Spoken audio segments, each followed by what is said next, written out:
In the 1930s and 1940s, America did not just listen to music, it danced to it.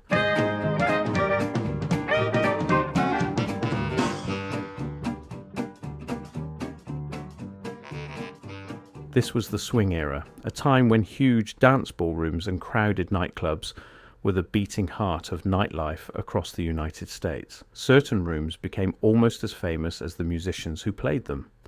The Savoy Ballroom, the Cotton Club, the Palomar Ballroom, Café Society. In this video we are going to walk through those rooms, not as a list of buildings, but as living spaces tied to particular musicians. Because in the swing era, you could almost draw a map of the music by connecting band leaders to their favourite floors. Let's start in Harlem.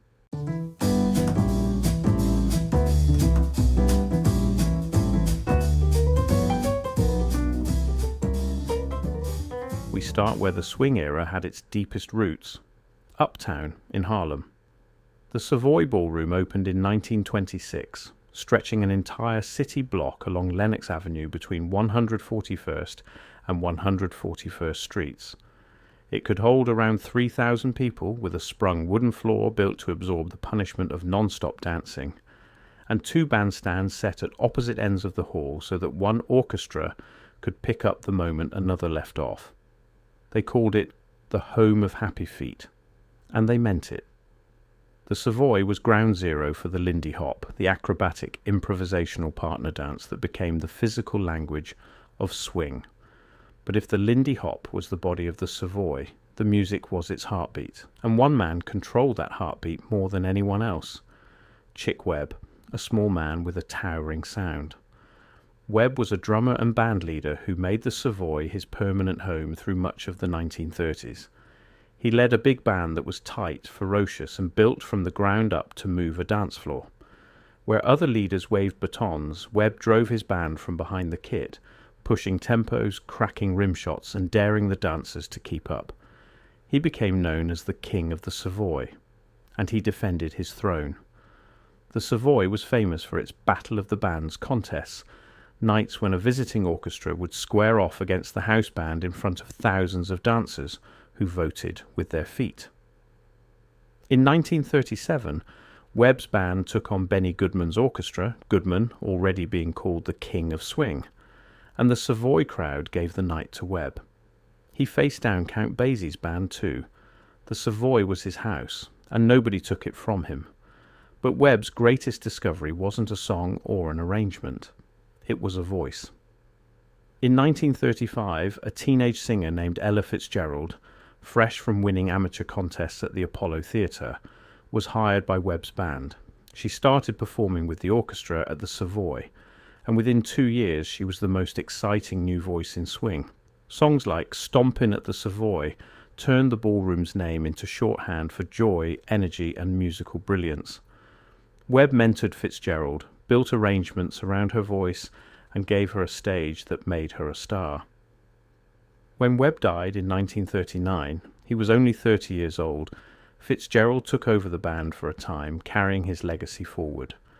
But the pairing of Chick Webb, Ella Fitzgerald, and the Savoy Ballroom remains one of the most powerful combinations in American music.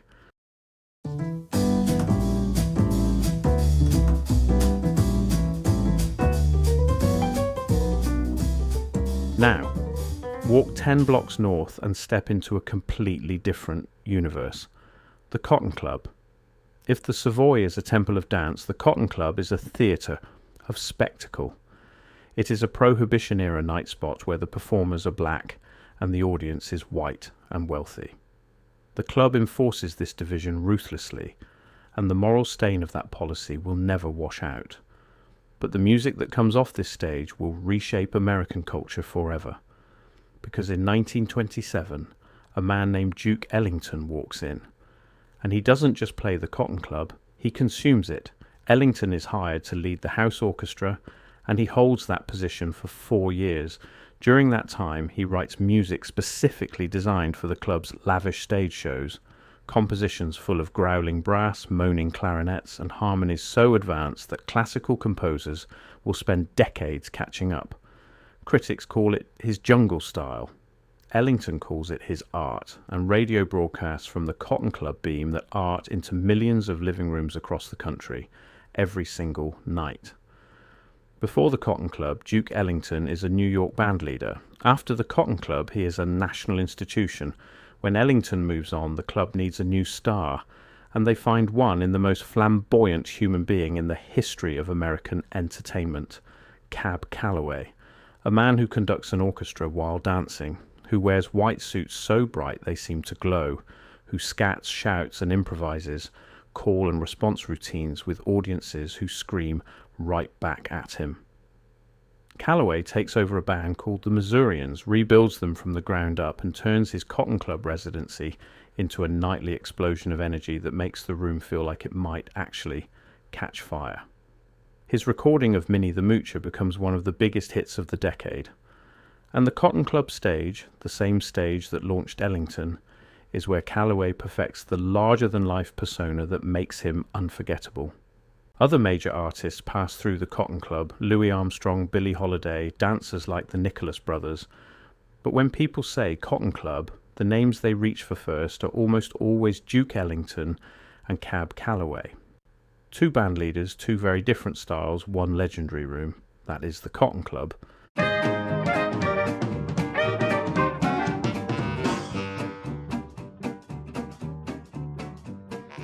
A subway ride away in Midtown Manhattan was another important swing venue, the Roseland Ballroom. Roseland opened in 1924.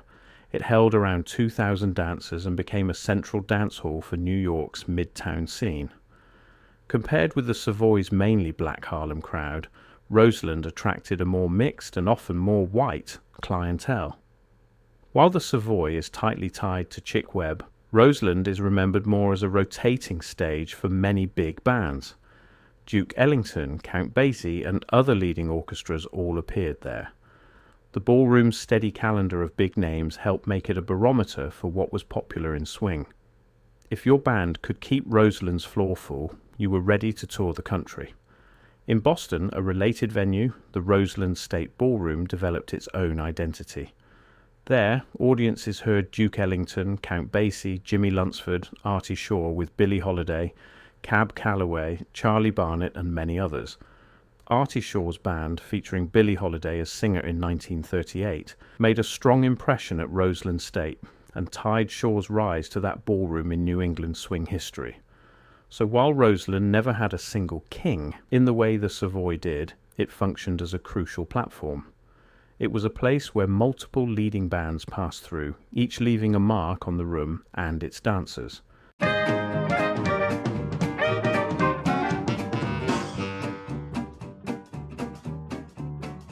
Now we leave New York. 3,000 miles west in Los Angeles, a ballroom called the Palomar was about to become the setting for one of the most famous nights in American music. Benny Goodman is 26 years old. He is a clarinet player from Chicago who has been grinding on the road with a big band that can't seem to catch a break. He plays hard, driving swing, Fletcher Henderson arrangements, hot and fast. But audiences in the Midwest keep asking for softer, sweeter music. The tour is a disaster. By the time Goodman's band pulls up to the Palomar Ballroom in Los Angeles, they are exhausted, demoralized, and ready to quit. They don't know that on the West Coast everything is different. See, Goodman's band has been playing on a late-night radio program called Let's Dance. It airs after midnight on the East Coast, meaning almost nobody in New York hears it.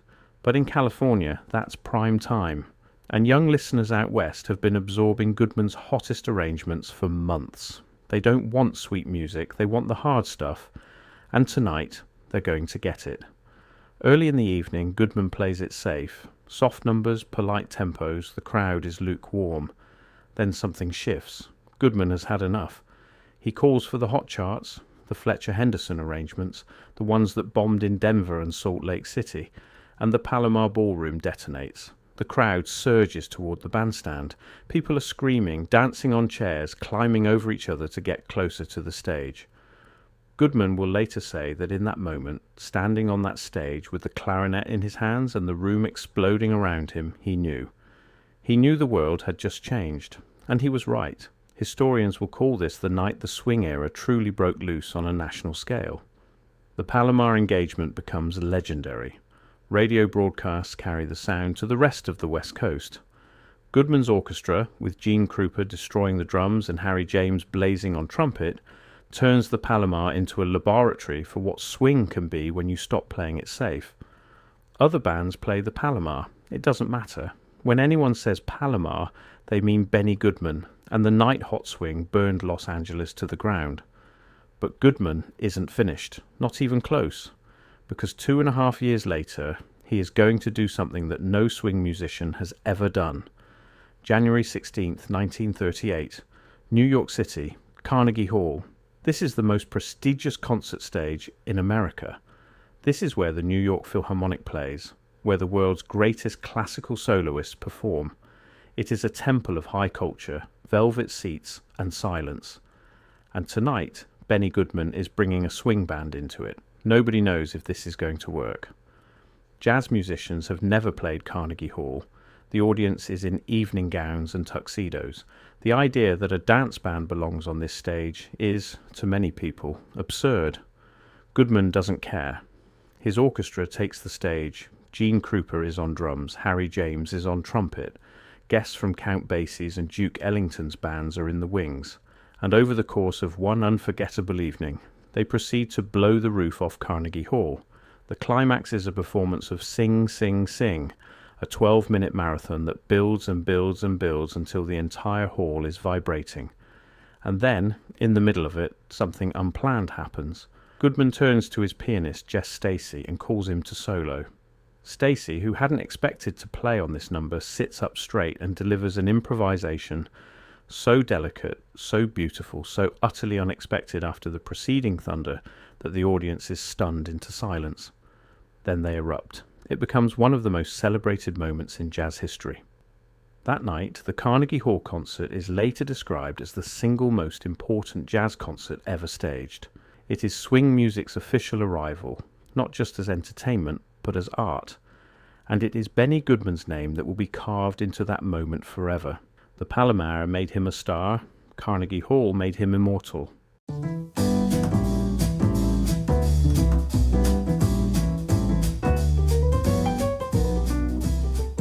But the swing era is not only about triumph and spectacle, it also has a conscience. And that conscience lives in a basement club in Greenwich Village. Café Society opens in 1938, and it is unlike any other night spot in New York. It is one of the city's first racially integrated nightclubs. Black musicians and white musicians on the same stage.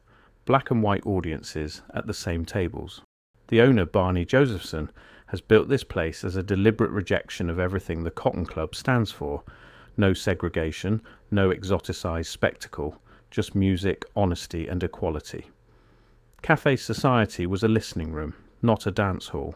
People came to sit, to drink, to watch, and the performer who defined that room more than any other was Billie Holiday. Holiday has already sung at the Cotton Club, the Apollo and a dozen other stages across New York. But what she does at Café Society in 1939 is something that has never been done in American popular music before. She sings Strange Fruit, a song about lynching, about the murder of black Americans in the South, described in language so vivid and so horrifying that some listeners cannot stay in their seats. Holiday performs it as the last song of her set, every night, the same way. The room goes dark. A single spotlight hits her face. She sings. When she finishes, the light goes out. No encore, no applause cue. The audience sits in total darkness and total silence. Some people weep, some people leave. Nobody forgets. Strange Fruit turned a swing-era nightclub into a site of political confrontation. It showed that this music, born on dance floors, built for entertainment, could carry the weight of the most serious subjects in American life. And it could not have happened anywhere else. Not at the Savoy, where the crowd came to dance. Not at the Cotton Club, with its segregated audience. Only at Café Society, with its integrated room and its audience that came to listen.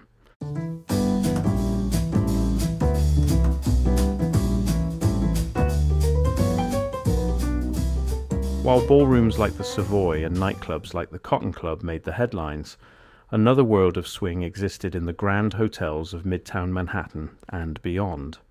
The Waldorf Astoria, the Pennsylvania Hotel, the Lincoln, these venues had their own ballrooms where orchestras played for high society crowds who came to dine, dance, and be seen. The hotel scene was more polished, more formal, and often musically gentler than the Harlem clubs. In New York, the Waldorf Astoria Hotel became perhaps the most famous of these. The Waldorf's ballrooms hosted elegant events, balls, and supper dances. Guests wore evening gowns and tuxedos. They dined, talked, and danced while orchestras played from the bandstand. House bands, such as Jack Denny's orchestra in the early 1930s, would perform regular engagements. One program, called Jack Denny's Debutante Hour, featured debutantes from major East Coast cities singing with the band from the Empire Room. Compared with the raw power of the Savoy or the Cotton Club, much of this music leaned toward the smoother, sweet side of dance music. But the Waldorf and other hotel ballrooms were vital nodes in the swing network because of radio. Live broadcasts from these ballrooms sent the sound of big bands into living rooms across America. Audiences in small towns could hear orchestras playing at the Waldorf or other hotels hundreds of miles away.